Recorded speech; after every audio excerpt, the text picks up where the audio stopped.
nós vamos continuar meditando na palavra de Deus, no livro do profeta Abacuque. Nós fomos, na semana passada, até o versículo 11 do capítulo 1, e Abacuque é uma palavra que significa abraço, não é? E aí eu falei que existem duas formas de entender isto.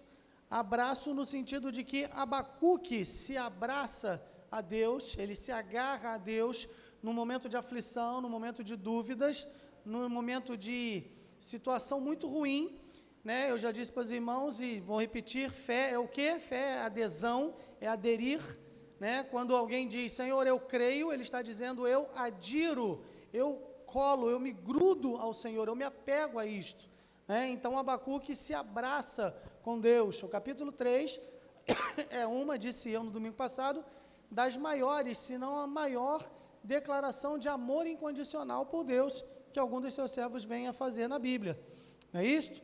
Então, nesse sentido, Abacuque abraça a Deus, mas também no outro sentido, Abacuque é abraçado por Deus, porque nos momentos de aflição, mesmo que as respostas não venham, mesmo que elas não sejam aquelas que nós gostaríamos de ouvir, mesmo que as coisas não se resolvam como nós esperávamos, Deus se faz presente. E no momento de maior aflição, nós precisamos muito mais da presença de Deus do que das respostas de Deus.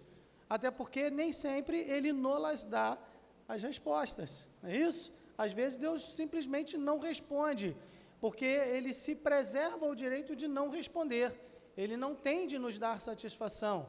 É preciso lembrar, e o profeta Abacuque vai fazendo isto ao longo deste livro, nós vamos percebendo que Deus, Ele é grande, e nós precisamos a cada dia, irmãos, retomar este conceito da grandeza de Deus. Grandeza no sentido de que Deus controla todas as coisas, de que Deus tem todas as coisas na palma das suas mãos, de que Deus tem o direito de fazer o que Ele quiser com a sua criação. Quem cria estabelece a regra, Deus criou, as regras são dele, não são minhas, não são nossas, não são de ninguém, elas são exclusivamente do Senhor. Precisamos deixar de lado um conceito que vem sendo incorporado à nossa vida, à nossa caminhada cristã, por uma série de fatores a respeito dos quais não vale a pena falar aqui, porque o tempo não nos permite, não é esse o objetivo, mas nós precisamos nos desfazer deste conceito que temos absorvido nas nossas vidas de um Deus pequeno, de um Deus domesticado, de um Deus que existe para satisfazer as minhas vontades ou as minhas necessidades sentidas. Aquilo que eu acho, que eu entendo que é importante para mim, então Deus tem que fazer. Então eu determino, então eu tomo posse, então eu decreto, então eu pressiono Deus, então eu coloco Deus contra a parede e exijo dele uma resposta. Não pode ser assim, jamais foi e jamais será desta forma, porque Deus é o Senhor. Ou Ele é o Senhor soberano, ou Ele não é. Não existe meio termo. E se Ele é, e Ele é, então é Ele quem decide o que fazer. Isso é muito bom quando nós cantamos, quando nós ouvimos alguém cantar, né? Não importa quando, onde ou se acontecerá, eu não te amo por aquilo que tu podes me dar, eu te amo por aquilo que tu és, mas nós precisamos vivenciar esta prática.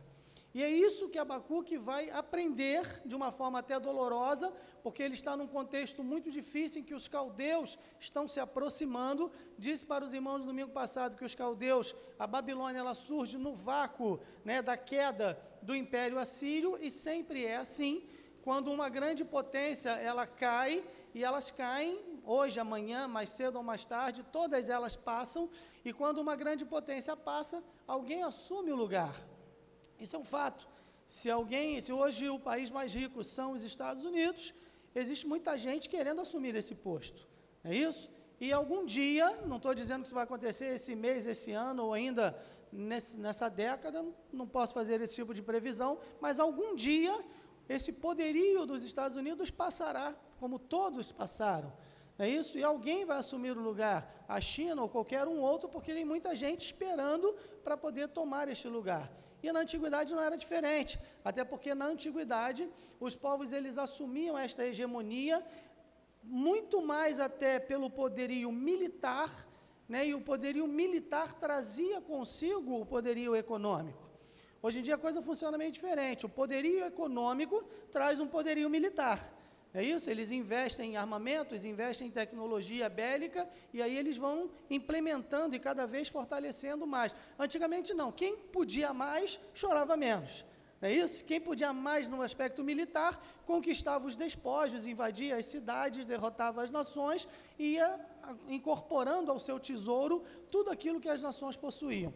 Muito bem, Abacuque então ele é avisado por Deus de que os caldeus estão chegando, de que eles são um povo cruel. Abacuque está perplexo, ele está inconformado, ele está confuso, o profeta está sem saber o porquê das coisas serem como são, estarem como estão, e ele questiona Deus: Senhor, até quando? E Deus vai dizendo, e a gente vê algumas respostas que Deus deu a ele. Nós vimos isso na semana passada. Hoje nós vamos ler dos versículos 12 do capítulo 1 até o versículo 3 do capítulo 2. E vamos aprender, na verdade, o meu objetivo nesta manhã é levar os irmãos a entender qual deve ser o nosso método correto de perceber as coisas ao nosso redor. Porque, na verdade, em meio a perplexidades que não passam tão logo nós oremos, essa é uma dura realidade, uma pílula amarga de engolir, mas nós precisamos engoli-la, porque remédios amargos, minha mãe dizia, o que arde cura, o que aperta segura. Minha mãe falava isso na época do mertiolate raiz, né? Esse mertiolate diluído aí, transparente, que não tem cheiro, não tem cor, parece até havaiana, não salta as tiras, não deforma. Não, era aquele mertiolate que separava a alma do corpo, né? Quando você passava aqui, a alma saía por um momento e voltava, é isso? E ficava vermelho ali, aquela tinta não saía, ficava uns 4, 5 dias. Minha mãe dizia, o que arde cura, e o que aperta segura. Eu era muito magrinho, acreditem ou não, e minha mãe pegava aquele cinto e puxava, parecia um mico amarrado pela cintura, para a calça poder não cair. Então, pílulas amargas, remédios amargos, eles tendem a ter um efeito curador nas nossas debilidades, nas nossas doenças. E Deus vai fazer o profeta engolir, e nós precisamos também engolir pílulas amargas. E uma delas é esta: nem sempre o fato de nós orarmos significa que a resposta virá de forma imediata. E isso é muito ruim para o nosso entendimento, para a nossa vontade, até mesmo para a nossa autoestima, né? Nós queremos respostas imediatas, nós vivemos em períodos do automático, do fast food, né? do rápido, com tudo a gente quer para ontem, mas Deus diz que não é assim, porque Ele tem o tempo dEle. Então, o que nós precisamos aprender nessa manhã de domingo é exatamente o método correto de perceber as coisas que estão ao nosso redor. Vamos ler o texto. A palavra de Deus diz assim: Abacuque está dizendo: não és tu desde a eternidade, ó Senhor, meu Deus, meu santo? Nós não morreremos. Ó Senhor, para juízo o puseste, e tu, ó rocha, o fundaste para castigar. Tu és tão puro de olhos que não podes ver o mal, e a opressão não podes contemplar. Por que olhas para os que procedem aleivosamente e te calas, quando o ímpio devora aquele que é mais justo do que ele? E por que farias os homens como os peixes do mar, como os répteis que não têm quem os governe? Ele a todos levantará com um anzol, apanhá-los-á com a sua rede, e os ajuntará na sua rede varredora. Por isso ele se alegrará e se regozijará. Por isso sacrificará a sua rede e queimará incenso à sua varredora, porque com elas engordou a sua porção e engrossou sua comida. Porventura, por isso esvaziará a sua rede e não terá piedade de matar as nações continuamente? Sobre a minha guarda estarei, sobre a fortaleza me apresentarei e vigiarei para ver o que falará a mim e o que eu responderei, quando eu for repreendido. Então o Senhor me respondeu e disse: escreve a visão e torna-a bem legível sobre tábuas, para que a possa ler quem passa correndo. Na versão revista atualizada vai dizer: para aquele que a lê, saia correndo. É aquele que lê, corre. Porque a visão é ainda para o tempo determinado, mas se apressa para o fim e não enganará. Se tardar, espera-o, porque certamente virá, não tardará. Até aqui a palavra de Deus. Irmãos, o povo de Deus precisa entender, a perceber as coisas que acontecem no nosso mundo, ao nosso redor, na nossa vida, não tanto pelo aspecto político da situação. Política é algo que faz parte da nossa vida. Política é a arte da negociação, política é a arte de acomodar as coisas, política é a arte de fazer o possível. E nós fazemos política. Eu sou apolítico, eu não gosto de política. Você pode não pertencer a nenhum partido, você pode não acompanhar este ou aquele, mas a política faz parte da nossa vida. No trabalho existe a política da empresa, as empresas têm a sua política de funcionamento. Às vezes essa política é injusta, em que alguns são privilegiados, não deveriam ser, mas são, e outros que deveriam ser, não são. Isso faz parte do nosso dia a dia. A gente procura, no local que a gente mora, na medida do possível, fazer uma o quê? Política de boa vizinhança. Então, política é a arte do relacionamento, não é isso? Mas, às vezes, a gente fica percebendo a política no nosso mundo e os aspectos políticos mesmo, das nações, das empresas, das indústrias, tantas injustiças, tantas coisas que acontecem, e a gente fica meio desanimado, frustrado, cansado, e a gente começa a achar que nada nunca vai mudar. E aí, irmãos, isto vem ao nosso coração de forma inevitável, porque humanos somos, e falhos, e fracos, e começamos a achar, será que Deus não está vendo? Será que Deus não se importa? Será que Deus se esqueceu? Será que Deus não tem mais nenhum tipo de relacionamento? Senhor, aonde tu estás? O livro começa dessa maneira. Abacuque está questionando Deus, Senhor, até quando eu clamarei violência e tu não atenderás? Até quando eu vou ficar aqui pedindo, Senhor? A situação está muito ruim, os povos estão oprimindo Israel, e a gente viu no domingo passado que todas aquelas nações do Velho Testamento, elas só têm validade, importância, relevância, à medida em que se relacionam com o povo de Israel. Por quê? Porque o povo de Israel é o povo que Deus criou. Veja, a gente costuma dizer que Deus que Deus escolheu um povo. Deus não escolheu um povo, Deus escolheu um homem, Abraão. Deste homem ele criou todo um povo. O povo de Israel não existia, existiam vários outros povos, mas Deus não foi lá e falou, eu vou separar este povo. Não, Deus escolheu um homem, fez uma promessa a ele, comprometeu-se com ele. Deste homem ele gerou toda a nação de Israel. Então a nação de Israel é chamada assim, o povo escolhido, mas veja, é um povo que Deus formou do nada. Abraão não era hebreu, Abraão não era judeu, Abraão era o quê? Iraquiano. Ele vivia em Ur dos Caldeus, que nesta época, na época lá de Gênesis 12, quando Deus se revela a Abraão, Babilônia não era nada, era um povo idólatra assim, mas não tinha poderio, como aqui na época de Abacuque. Então Deus vai e se relaciona com Abraão, e se relaciona com o povo que ele criou, e as nações do Velho Testamento, muitas delas, a sua maioria já não existe mais, não é isso? Eles já sumiram, alguns ainda existem, mudaram de nome.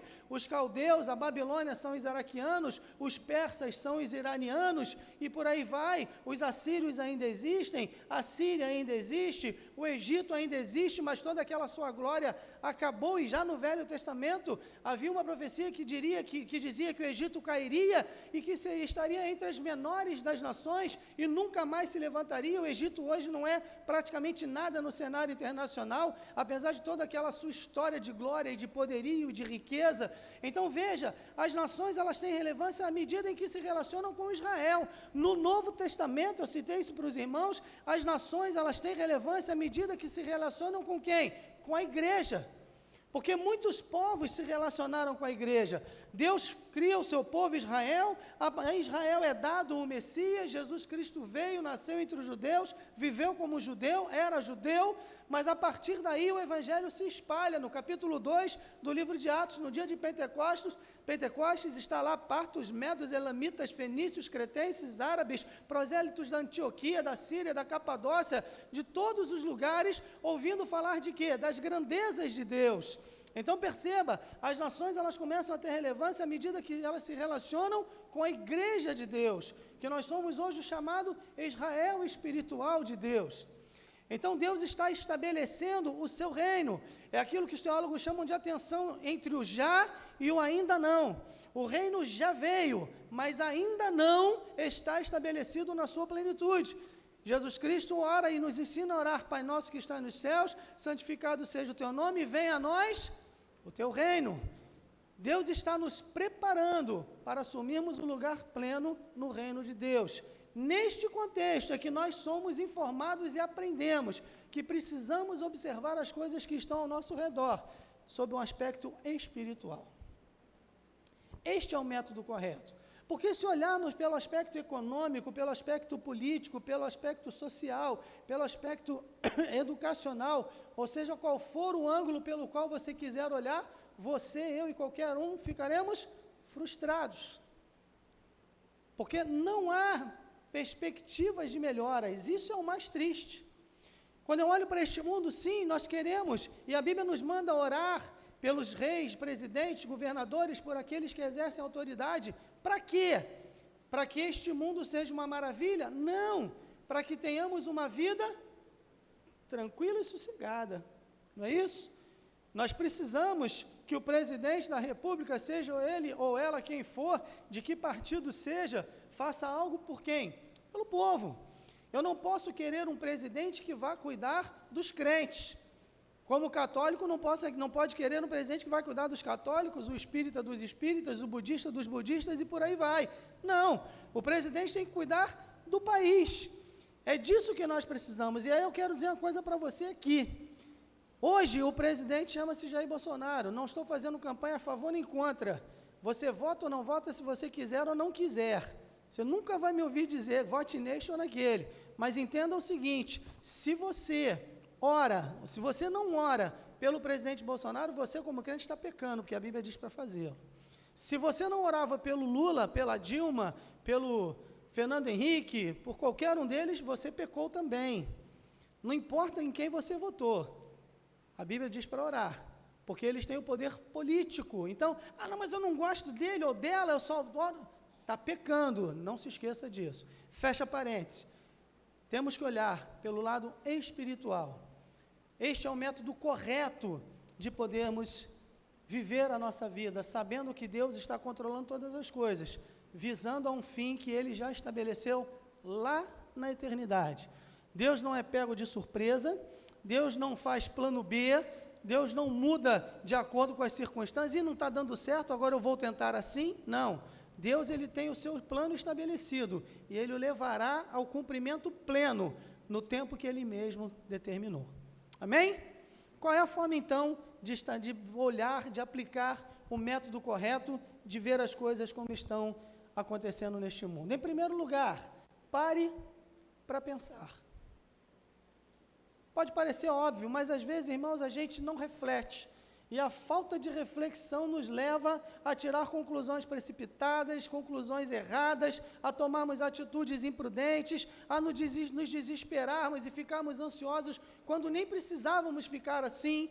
E muitas vezes olhamos para trás e pensamos, puxa vida, eu podia ter me controlado mais. Tiago 1,19 diz o quê? Todo homem, pois, seja pronto para... Fala ouvir. Ouvir, tardio para falar, tardio para... se irar, porque a ira do homem não opera a justiça de Deus. Precisamos aprender a ouvir o que está acontecendo neste mundo, a ouvir as pessoas ao nosso redor, mas primeiramente e acima de todas as coisas, ouvir a voz do Senhor. E a voz de Deus está falando aos nossos corações, às nossas mentes, aos nossos ouvidos, através da sua palavra.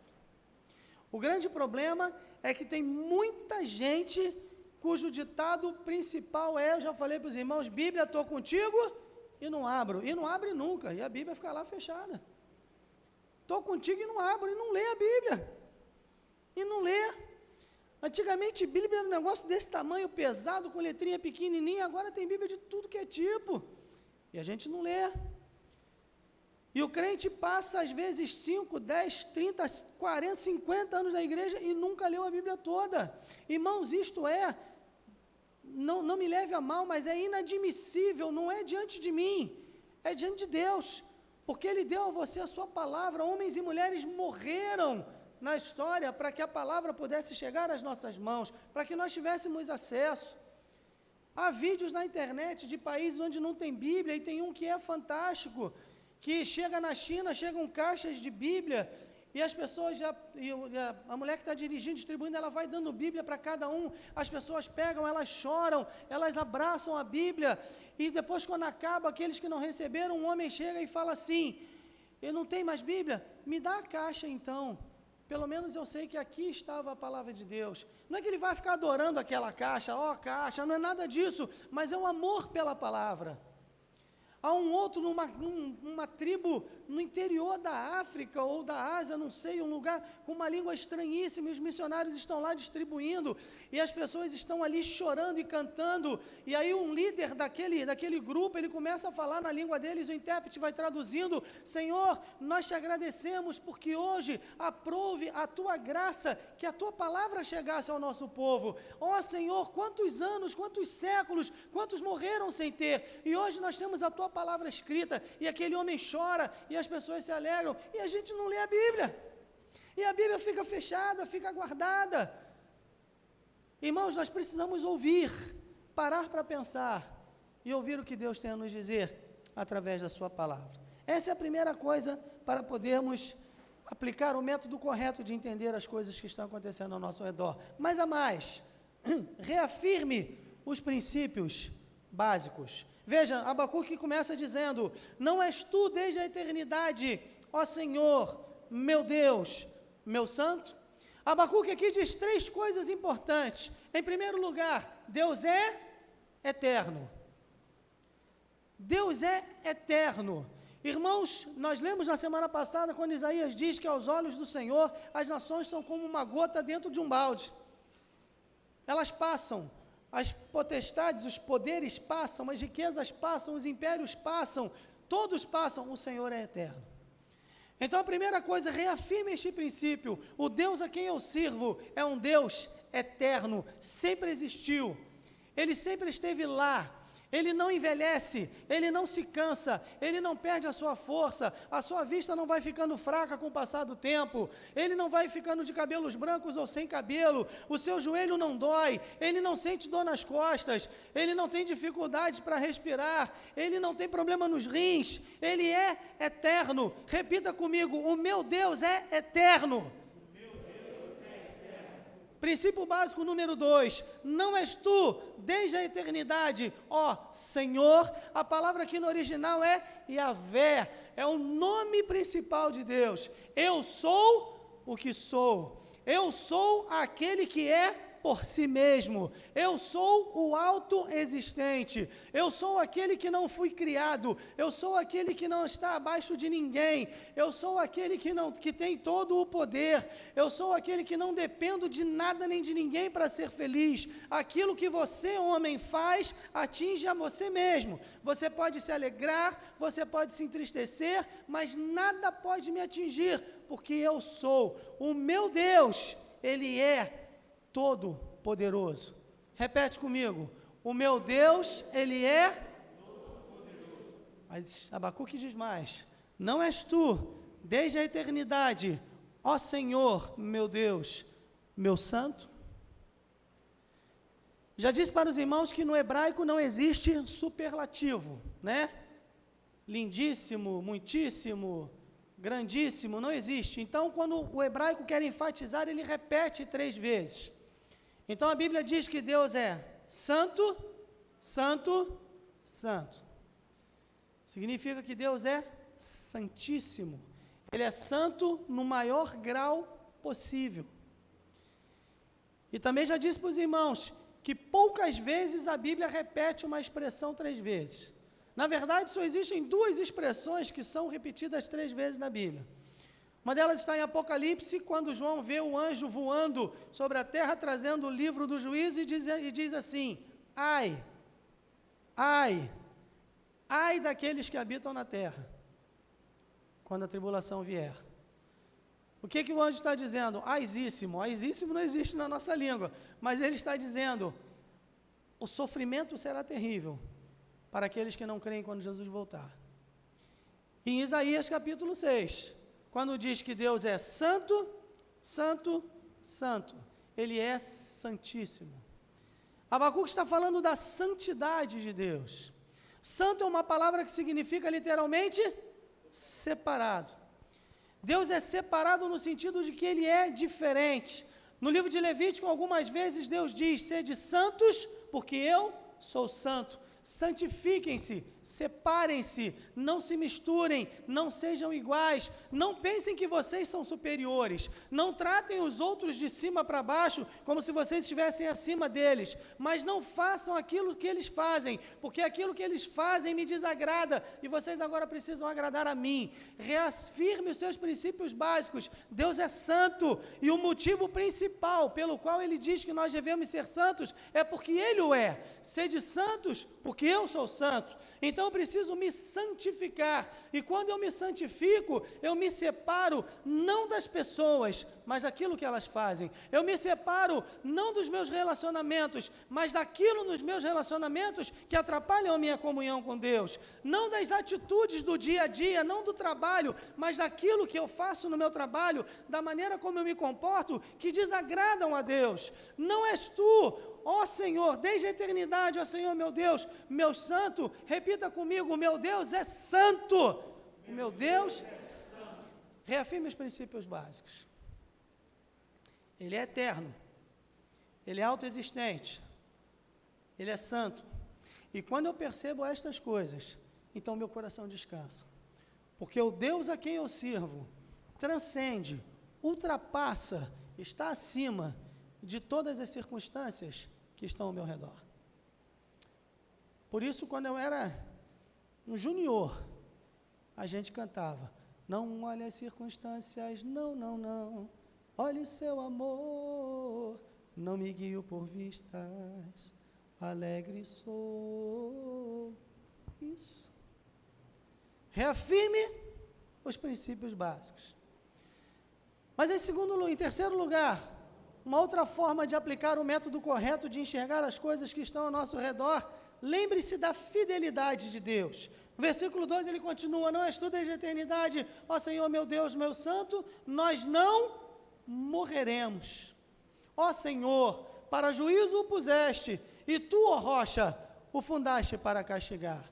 Quando Abacuque diz nós não morreremos, ele está se lembrando da fidelidade de Deus. Como, pastor? Porque lá em Gênesis 12, quando Deus chama Abraão, Abraão ainda era Abrão, faz uma aliança com ele, ele fala: em ti serão benditas todas as nações da terra, de ti eu vou fazer um povo, esse povo vai se multiplicar. Então agora o povo de Israel é o cumprimento desta promessa que Deus fez a Abraão. Interessante que Abraão era casado com uma mulher que ele já era velho, a sua mulher já era velha, e além de tudo ela era estéril. E Deus deu um filho a esta mulher estéril. Não é isso? Isaac. Isaac casa com uma mulher que também é estéril. E Deus deu gêmeos a esta mulher. E aí, estes gêmeos, Esaú e Jacó, Deus escolhe Jacó, e Jacó agora é o representante, é o depositário das promessas de Deus. Ele casa, como era comum naquela época, com duas esposas, não é isso? Uma a quem ele não amava, ele foi enganado pelo seu sogro, e a irmã dela a quem ele amava. Que interessante, coincidentemente, claro que não, ela era estéril.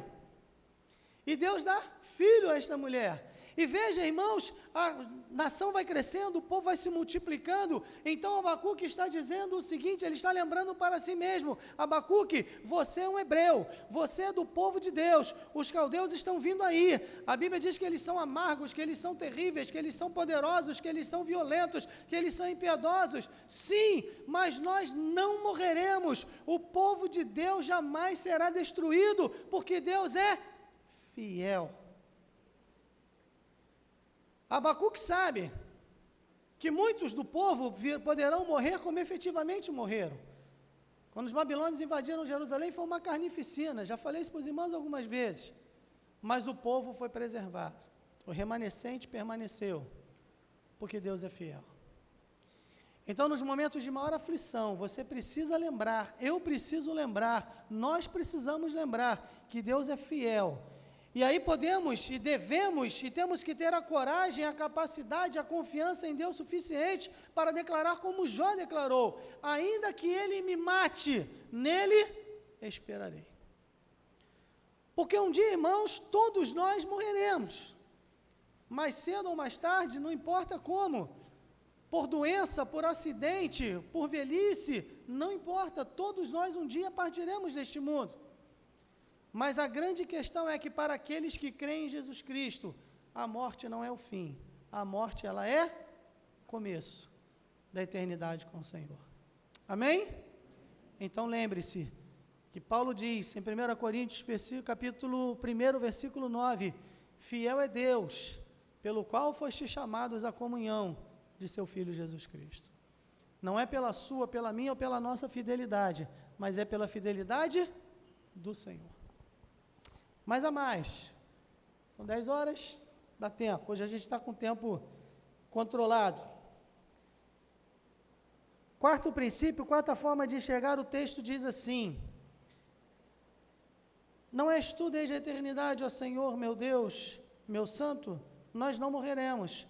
Ó Senhor, para juízo o puseste, e tu, ó rocha, o fundaste para castigar. Confie o problema a Deus. Ele diz assim: ó Senhor, para juízo o puseste, tu, ó rocha, o fundaste para castigar. Abacuque está dizendo: Senhor, os caldeus estão vindo aí, e eles são tudo isso que a gente já sabe, mas eles também estão debaixo do teu controle. Sabe qual é um grande problema que nós temos? É que quando enfrentamos alguma aflição, nós dobramos os nossos joelhos, ou nos fechamos no nosso quarto, ou no culto de oração, nós compartilhamos com alguém, e nós oramos, nós entregamos o problema a Deus, e quando a gente diz amém, a gente continua a se preocupar da mesma maneira que estava se preocupando antes de orar.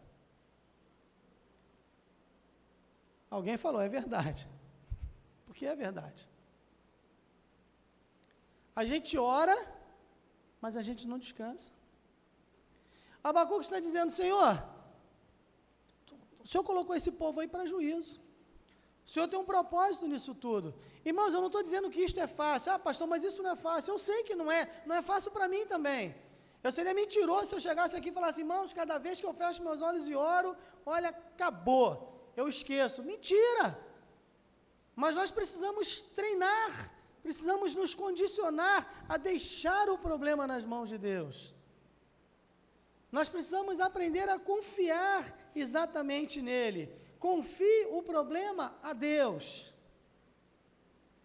Nós oramos, mas nós ficamos, parece que segurando o problema. Não quer dizer que você vai orar uma vez e não orar nunca mais. Não, não é isto. Mas é exatamente orar sem cessar, é orar até que a resposta venha. Que resposta? A resposta de paz. Seja a paz de Cristo, Colossenses capítulo 3, versículo 15, o árbitro em vossos corações. Na versão revista atualizada, na versão revista e corrigida, na Almeida corrigida fiel, em outras traduções diz: habite ricamente em vós a paz de Cristo. É a mesma coisa, porque esta paz que é o árbitro, que decide as questões, que toma as decisões por nós, a paz que excede o entendimento, diz Paulo aos Filipenses, e que nós precisamos permitir que invada o nosso coração. Então eu oro, eu coloco nas mãos de Deus e eu descanso. Claro que de tempos em tempos, pela minha natureza humana, pela minha própria constituição, pela minha fraqueza, aquilo começa a me afligir de novo. Então orai sem cessar, eu coloco diante de Deus de novo, mas eu preciso aprender a descansar em Deus. O grande problema é que muitas vezes nós não aprendemos como descansar. A gente fica se afligindo, a gente fica ansioso, e a ansiedade, irmãos, é igual cadeira de balanço. Ela exige que você faça alguma coisa, e ela até movimenta, mas não te leva a lugar nenhum. Cadeira de balanço não é transporte, é até legal, né? Eu gosto. E você fica ali, e você precisa dar impulso, e você balança, mas você não sai do lugar. A ansiedade é assim: não, eu tenho que fazer alguma coisa, eu tenho que tomar uma atitude, eu tenho que resolver, eu tenho que pensar, eu tenho que isso, eu tenho que aquilo.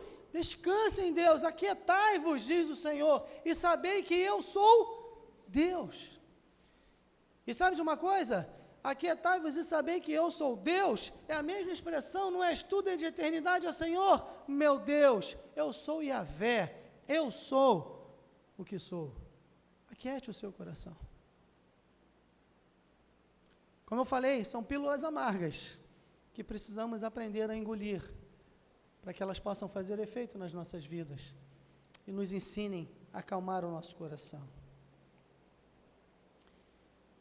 Mas, em quinto lugar, espere uma resposta, espere com fé por uma resposta de Deus. Veja, ele diz assim no capítulo 2, porque ele vai falar aqui, ó, ele continua, a gente continuou lá no capítulo 1, que diz assim, tu és tão puro de olhos, não podes ver o mal, a opressão não podes contemplar, porque olhas para os que procedem aleivosamente, te calas quando o ímpio devora aquele que é mais justo que ele, porque faria os homens como os peixes do mar, como os répteis que não têm quem os governe, ele a todos levantará com anzol, apanhá-los-á com a sua rede, os ajuntará na sua rede varredora, por isso ele se alegrará e regozijará, por isso sacrificará a sua rede, queimará incenso à sua varredora, porque com elas engordou a sua porção, engrossou a sua comida, porventura por isso esvaziará a sua rede, e não terá piedade de matar as nações continuamente. Veja, Abacuque, como eu falei, ele descansa em Deus, mas de tempos em tempos aquilo volta a afligi-lo, porque ele está lembrando, e a gente viu na semana passada, lá no versículo 11, muda a sua mente, seguirá, se fará culpado, atribuindo este poder ao seu Deus. Os babilônios achavam que o seu sucesso, as suas vitórias, as suas conquistas se deviam o quê? Às divindades que eles adoravam, se deviam aos próprios talentos que os babilônios tinham na batalha, mas não é por causa disso, é Deus quem controla todas as coisas. Mas Abacuque está dizendo, Senhor, o Senhor colocou eles para juízo, eu sei, o Senhor vai cumprir o seu propósito, eu sei, eu quero deixar o problema nas tuas mãos, eu sei, mas os ímpios são cada vez mais ímpios, e eles começam a adorar a si mesmos, eles começam a adorar as suas armas, as suas redes varredoras, eles começam levanta com anzol, eles sacrificam a rede, eles começam a endeusar aquilo que eles fazem, eles começam a endeusar outras entidades que não são o Senhor, eles têm deuses falsos. Abacuque continua ansioso, é o que eu falei, a gente descansa em Deus, mas de tempos em tempos aquilo volta. Então ore sem cessar. Orar sem cessar não é ficar repetindo a mesma coisa. Orar sem cessar é colocar diante de Deus até que o seu coração encontre paz, até que o seu coração encontre descanso, até que Deus te dê uma resposta, seja ela positiva, seja ela negativa, ou seja ela ainda não, tem que esperar mais. Então ore sem cessar, mas aprenda a descansar em Deus, e quando você o fizer, espere com fé por uma resposta de Deus. Um outro grande problema que nós temos é que nós oramos, mas muitas vezes oramos sem acreditar que Deus vai responder. E para orar dessa maneira é melhor não orar, porque isto é uma afronta a Deus, isto é uma ofensa ao Senhor. Eu posso usar palavras bonitas, eu posso falar palavras que impressionem, eu posso até mudar o meu tom de voz, impostar a minha voz ao Pai magnificentíssimo, Tu que és o Criador dos céus e da terra, mas se eu não acredito, eu estou zombando de Deus. Espere com fé, veja no capítulo 2, ele diz, sobre a minha guarda estarei, sobre a fortaleza me apresentarei e vigiarei para ver o que falará a mim. Abacuque ora, e agora ele se coloca numa posição de expectante, ele está aguardando a resposta de Deus. O meu Deus, diz o profeta Miqueias, o meu Deus me ouvirá. Eu sei que Deus vai me ouvir, eu sei que Deus ouve as orações, eu sei que Ele não esqueceu de mim, então eu oro, o meu coração está ferido, a minha alma está triste, eu estou sangrando, minhas emoções estão desorganizadas, eu estou abatido, eu estou enfraquecido, eu estou confuso, eu estou temeroso. Ah, Senhor, Tu sabes de todas as coisas, eu não sei de nada, mas uma coisa eu sei, Tu ouves a oração, e eu estou orando, e agora eu vou me colocar aqui na torre de vigia, e vou esperar para ver o Senhor responder. Aguarde com fé uma resposta de Deus. Não significa que aguarde a resposta que vai ser exatamente aquela que você quer. Às vezes a resposta é totalmente diferente daquilo que esperávamos. Mas Deus vai responder. Quando José é chamado para interpretar o sonho de Faraó, o Faraó está ansioso, ele diz assim, o Senhor dará uma resposta de paz a Faraó. É o Senhor quem responde. E quando ele fala aqui, sobre a minha guarda estarei, eu não sei se é na revista atualizada ou na revista corrigida, que diz, na torre de vigia me colocarei. E na torre de vigia, a pessoa subia para olhar ao longe, para ver tudo o que acontecia lá no horizonte. E essa é a ideia. Eu oro, eu subo na torre de vigia, eu fico vendo ao longe qualquer indício da resposta de Deus à minha oração. É preciso crer, irmãos. Nós não cantamos, eu creio no poder da oração, mas às vezes nós não cremos. Às vezes a gente ora pela força do hábito, para cumprir tabela, sei lá, mas a gente não acredita.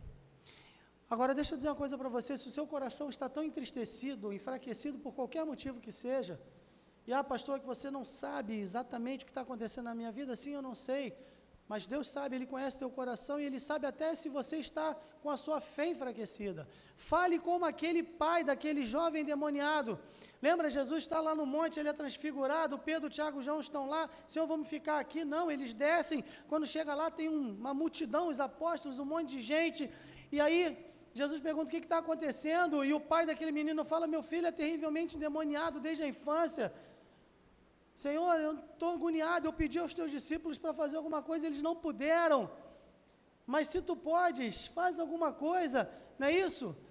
E aí Jesus fala assim, se tu podes crer, tudo é possível que crê. E aquele pai, a Bíblia diz que ele com lágrimas, ele exclama e ele fala algo que é interessantíssimo, porque ele diz, eu creio, ajuda-me na minha falta de fé. Ou ele crê ou ele não crê. Pode parecer estranho, irmãos, a gente não sabe o nome daquele pai, a gente não sabe quantos anos ele tinha, a gente não sabe de que ele morreu, a gente não sabe o nome dele, a gente não sabe nada dele, mas uma coisa a gente pode dizer sem medo de errar, era um homem sincero, porque ele chega diante de Jesus e fala, Senhor, eu creio, mas a minha fé é tão pequena, Senhor, mas a dor por ver o meu filho nesse estado é tão grande, mas a angústia no meu coração é tão intensa, que a minha fé está tão pequenininha, Senhor, está a ponto de acabar, eu creio, mas me ajuda, Senhor, porque eu preciso crer mais. Então, se a sua fé está assim, fale isso para Deus, Senhor, eu creio, ajuda-me na minha falta de fé, ajuda-me na minha incredulidade, porque se o Senhor não me ajudar, a minha fé vai sucumbir. O Senhor sabe o que eu estou passando, o Senhor sabe da minha angústia, o Senhor sabe do meu medo, o Senhor sabe das noites que eu estou perdendo de sono, o Senhor sabe quantas lágrimas eu derramo no meu travesseiro, o Senhor sabe que eu estou perdendo o ânimo de tudo, Senhor, na verdade, eu não queria nem estar aqui orando, porque eu estou desanimado, mas ajuda-me na minha falta de fé, e Deus virá em seu socorro. Espere com fé, por uma resposta de Deus. Mas vamos acabar. Uma outra forma de aplicar o método correto, para que possamos entender as coisas que acontecem ao nosso redor, está aqui nos versículos 2 e 3. Então o Senhor respondeu e disse, escreve a visão e torna-a bem legível sobre tábuas, para que a possa ler quem passa correndo. Porque a visão é ainda para o tempo determinado, mas se apressa para o fim e não enganará. Se tardar, espera-o, porque certamente virá, não tardará. Em último lugar, creia no cumprimento exato das profecias. Você crê nas profecias de Deus? Alguém disse que cerca de 30% da Bíblia é composta de profecias. A Bíblia é, por excelência, um livro profético. E profecia aqui no aspecto preditivo, porque a profecia ela tem dois enfoques. Tem um enfoque preditivo, fala de coisas que irão acontecer, e tem um enfoque normativo ou educativo. Pregar, ensinar, exortar é profetizar também. Mas no aspecto preditivo, cerca de 30% da Bíblia se compõe disso. Deus está dizendo para você e para mim, acredite nesse cumprimento. Veja, a visão é para o tempo determinado, não é quando eu quero, pode não ser hoje, mas ela vai se cumprir. Interessante que os babilônios, eles vêm, eles vão tomar Jerusalém, 587, 586 a.C., o povo vai ser levado embora, acaba o reino de Judá, eles ficam 70 anos no cativeiro, Abacuque não viu o cumprimento das profecias, ele morre no cativeiro, muitos morreram, interessante que Abacuque havia dito lá atrás, não morreremos, ele está falando como o povo não vai deixar de existir, a igreja do Senhor permanecerá independente do que aconteça, e ele morre, mas ele vai estar com Deus para sempre, e 70 anos depois sai o decreto de Ciro, a Babilônia já nem era mais a rainha do mundo, Babilônia também passou, agora vem o Império Medo-Persa, os persas tomam conta do mundo, e sai o decreto de Ciro deixando todo mundo voltar. Acredite no cumprimento, porque a profecia, a visão é para quê? Para o tempo determinado. Quem é que determina o tempo do cumprimento das profecias? É Deus. Se tardar, ela se apressa para o fim, não enganará. A palavra de Deus não engana. A palavra de Deus não cria falsas expectativas. Se muitos têm se frustrado, é porque têm criado expectativas para as quais a palavra de Deus não dá respaldo. Tem muita gente criando expectativas baseadas, sei lá em quê. Não no que a palavra de Deus diz. Mas ela não engana, e ela se apressa para o fim. Ela segue inexoravelmente, implacavelmente para o cumprimento determinado pelo Senhor, no dia que o Senhor determinou, da forma que Ele determinou, do jeito que Ele quer, para a glória do nome dEle. E se tardar, esperam, porque certamente virá e não tardará. Ué, mas como é que se tardar, não tardará? Porque diz o apóstolo Pedro, que para o Senhor, um dia é como 1000 anos. 1000 anos como um dia. Deus não está sujeito ao tempo, nós estamos sujeitos ao tempo. Nós somos criaturas que sofremos os efeitos do tempo. Nós nos angustiamos por causa do tempo. Nós ficamos querendo ganhar tempo. Mas é interessante que uma geração que fala tanto em ganhar tempo, é uma das gerações que mais desperdiça tempo, olhando TikToks e quetais e redes sociais, um tempo imenso. E a pessoa está no trânsito, agora é um negócio horroroso, porque o sinal abre, a pessoa não anda, e você está ali esperando e o cara está lá, porque ela não consegue esperar, ela tem que ficar no celular, gastando tempo, e diz que tem que ganhar tempo. Nós sofremos esses efeitos do tempo, Deus não. Deus não. Então, se tardar, esperam, porque não vai tardar. Na verdade, esta é a impressão que você tem. Mas Deus tem tudo determinado, e as coisas acontecerão no tempo certo, porque Ele assim o quer. Cumpra no cumprimento exato das profecias. Interessante que Deus diz, escreve a visão e torna bem legível sobre tábuas. Aí, como eu disse, aqui diz, para que possa ler quem passa correndo. Se você pensar dessa maneira, foi o primeiro outdoor da história. Não é isso? Outdoor é isso, você passa, já viu. Até o pessoal bota, né? Sem querer já viu, sem querer já leu, não é isso? Então, escreve a visão, as profecias em letras grandes, para mesmo quem passa correndo veja. Ou então, como eu disse na visão, revista atualizada, para que aquele que lê se apresse. Lê e corra em direção a Deus, que é o Deus que faz profecias. Corra para cumprir a vontade de Deus, tanto faz. A construção do original aí dá margem para você colocar de qualquer jeito. O objetivo aqui, a ideia aqui, é que para que ela seja vista, para que ela seja crida, para que ela seja aguardada, para que ela seja obedecida, porque pode parecer que está demorando, mas não está, nós é que estamos impacientes. E Spurgeon dizia que a ansiedade, ela não te ajuda para amanhã, ela só te atrapalha hoje.